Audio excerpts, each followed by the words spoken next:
We now turn our attention to Alicia Giron, who is a dedicated economist with a PhD in Latin America Studies, professor and researcher of the Economic Research Institute, and tutor of postgraduate programs in Economics and Latin America Studies of the National University of Mexico, and that is a mouthful. Thank you very much for joining us on the show. Let me start with what John talked about just briefly, which was Mexican reforms, specifically the economy. Okay.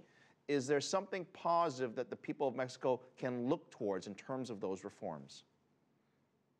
Oh, yes, I think that one of the goals of this president and of these 6 years of government is that we need a huge financial reform. If you see the data, how much do many banks is the cost of the credit cards is really very high. Not only that, also the interest of the commercial banks, it's a lot of amount. So you just can't allow to have a credit for your entrepreneur. And besides that, we have another problem, which is microcredit. Microfinancial institutions have won a lot of money giving credits to the poor people, and especially not in the poor people. If you see how these are, who are the owners of these microcredits, most of them are for women. And I think we really need a financial reform.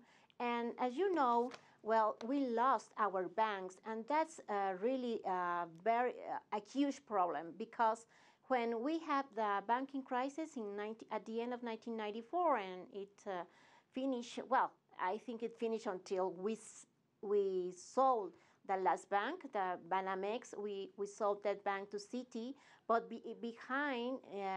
after the banking crisis, we sell two big Mexican banks. One was Bancomer, who was sold to BBVA, an Spain bank, and the other one, who was Serfin, was sold to Santander. And as you know, for example, if you only see the profits of these two Spain banks, it's terrible, the amount that they are taking from our countries to their to their homes.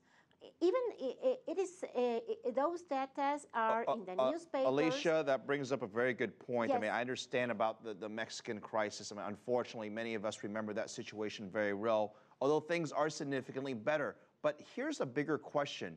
The economy, as it stands in Mexico, is it enough to sustain on its own, or are there specific measures that the government needs to take right now, specifically about the credit problems that you're talking about? Do they need to take action right now, and why? Now, first, we need credits with lower interest rates. We just can't afford those rates because they are really very high. And if you see, for example, the small and medium enterprise, they have to borrow by their families, or they have to save at least 10, 15, 20 years to have a good enterprise. So I think we have to reform these credits for the small entrepreneurs, and besides that, we have to have a development banks.